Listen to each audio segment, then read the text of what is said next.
Hey friends, did you know that you are an ambassador for Christ?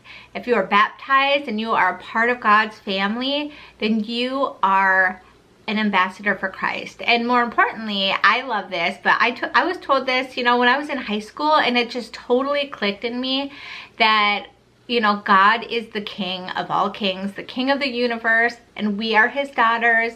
And so of course, what's a daughter of a king? Is a princess, right? And so all of us are princesses, and God wants us to act like we are his daughters. He wants us to be ambassadors for Christ. He wants us to represent him. And so I came up with a list of some things I try not to do so that I can be closer to God and more pleasing to God, because ultimately that's the goal, right? Is to live our life for God, and that's where we will have true peace, we will have true freedom, is when we are living in God. It's when we are away from God that we don't have true peace and freedom in us. God is the only way that we will get all the true peace and true freedom. So I'm going to kind of go into some of these, and some of these you might know, some of these you might need to go and like ponder them. And for me, I'm not perfect at these. Like, these are things that I work towards. I try to do really, really well, and I try to be very intentional on my life and building it closer to God every day. And there's times that I fail that, and it's like mountains and valleys, right? It's up and down, but we want to be trying to like go this way, right? Eventually we want to like go up to heaven. Like, that is the goal, is to be holy, and holy means we are whole within God. So these are just some ideas to maybe think about, and I would love to hear your ideas in the comments too, because I think the comments are so good too, to have other men and women. Men can follow these too, but I feel like just connection to women. So I'm gonna kind of direct it towards women, but of course it's for everybody, a child of God, right? So the first thing that I have is no watching TV that you couldn't watch with Jesus, right? So I used to, this is so embarrassing to say, but I used to love the Real Housewives. Very embarrassing to say, but it's kind of true. For some reason, I loved, relationships, and back in the day, it wasn't as crazy as it is now. It was just like kind of following women around, but I've noticed it was very catty, and it was like, I have more than you, and it all kind of stemmed from pride. And so watching these shows, and I didn't want to stop watching them because they were so like fascinating, and you'd follow storylines and stuff, but the truth is they weren't bringing me closer to God. And what's the point if they're not bringing you closer to God?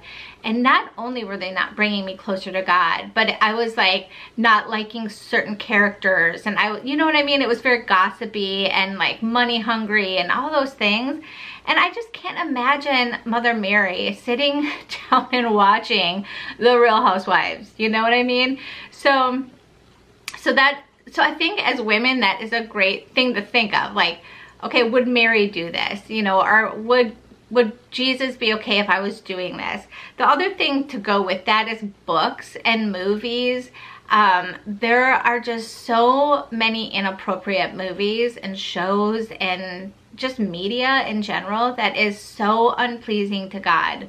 How many movies can you get through where like romantic comedies where there's not a love scene, and it's like, that is sacred. Like, that is between a husband and a wife. It's sad because it's like, it's so much more than that. And a lot of it is just kind of like numbing our soul to what is wrong. If you see it enough, you become kind of numb to it. And so you want to have a heart that is like, no, I don't want that. Like, that is not of God.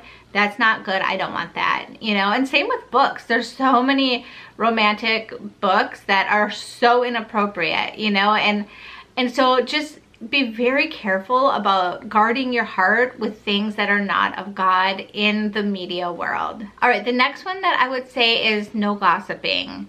And I feel like that is hard for women, is to not gossip, and to not, I feel like there's something in us that we want to know, oh, what did they say, or what did they do?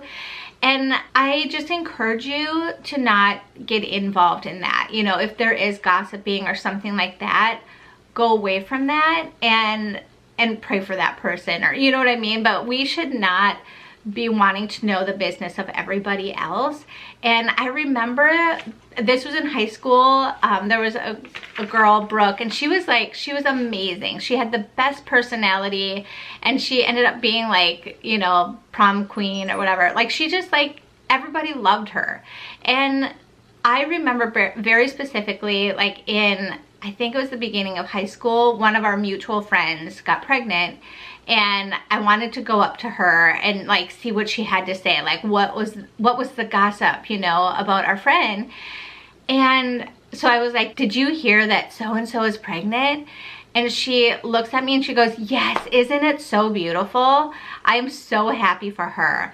And I, like, it stopped me in my tracks, because I was like, oh, like, she won't let me get to the point of saying anything that is not godly. But to this day, I still remember that. And I remember how much that affected me. And I remember thinking, that is a woman of God. Like, that is somebody who, when people are trying to tear them down, they replace it with good. They see the good in that person and the beauty that God made them. Okay, the next one is modest dressing. Like, women are so beautiful. God created us so beautiful. And we have so much dignity. And so we are to be covered in dignity. And I think sometimes we underestimate the beauty that God made us to be. And so with that, like, dressing modestly, you know, like, obviously it's winter right now, so it's really easy, but like, even, you know, at the pool, like, there's a way that you can dress modestly, and there's a way that, you know, it can be like you're wearing your underwear and bra, and like the short shorts, the midriff, you know, all the things. I've been to so many talks about modesty, dressing modestly, and really what it is you're just like trying to honor the men who do struggle with physically. And so I just encourage you to dress with dignity, and to think about, like, okay, what would Princess Kate wear, you know, or something like that. Obviously we're not, you know, as fancy as her, probably most of us. I'm not, but like, she dresses, for the most part, from what I've seen, I don't follow her very closely, but very wholesome, very classy, and very modest and beautiful. Like, you can be beautiful and still be fully covered, you know. In fact, I think that most of the most prettiest trends out there are where everybody's, you know, where the women are covered the most. But just remember, we are princesses, and we should be dressing like a princess, and dressing beautifully and representing Christ. Okay, so the next one is no getting drunk. And I think, like, in today's world, people are like, oh, it's not a big deal to get drunk. But the truth is, like, God wants you to have self-control and to be able to do what is good and right, you know, not put yourself in a situation where you could be in trouble. I remember this was way back when I was in college, and I got drunk, and I remember it was just me and, like, I think 2 or 3 other girls, and I got totally drunk, and I'm embarrassed to say that, but like, I kind of fell asleep, like, on the couch, and I felt like safe because I was, you know, with other girls and stuff. And I heard this knock on the door, like, very loud knock, and one of the girls had called over some boys to, like, come over, and I didn't know the boys, and so I answered the door because it was my apartment. I answered the door. I didn't know who they were, and so I shoved them out and I locked the door and I went back to sleep.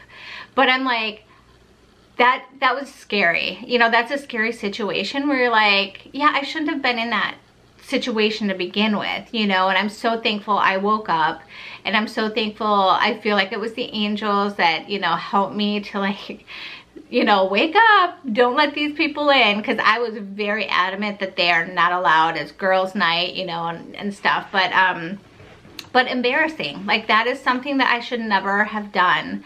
My husband, like, we've been married 15 years, and he saw me drunk once, and it was just because, like, we went to a Hawaiian restaurant, and I had a Mai Tai, and I literally had that much. I did not have much, and I was toast. Like, I couldn't walk to the car, and, like, my husband, like, had to walk me. He's like, I've never seen you drunk, you know? And I'm like, I know, that's because I like never drink. And I don't. Like socially, my in-laws, we have dinner, we call it a Reagan dinner every Sunday night, like in Blue Bloods, they have like a dinner. And my father-in-law, they love wine, so I get like the smallest cup of wine, and you know, and I'll drink it socially. But like I just like, it's not that I don't like the feeling of being drunk, because I do. I actually like, I think I'm really funny, I'm flirtatious, I'm just like the life of the party.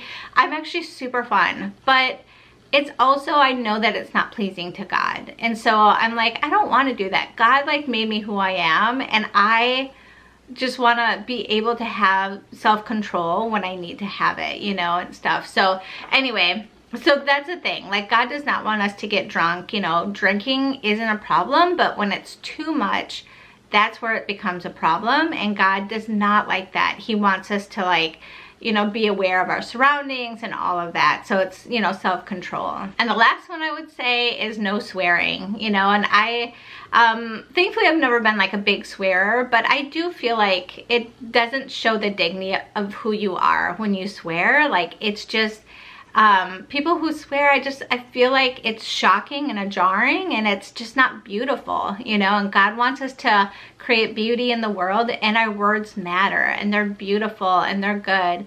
And so everything that comes out of our mouth should be good and beautiful and pleasing to God.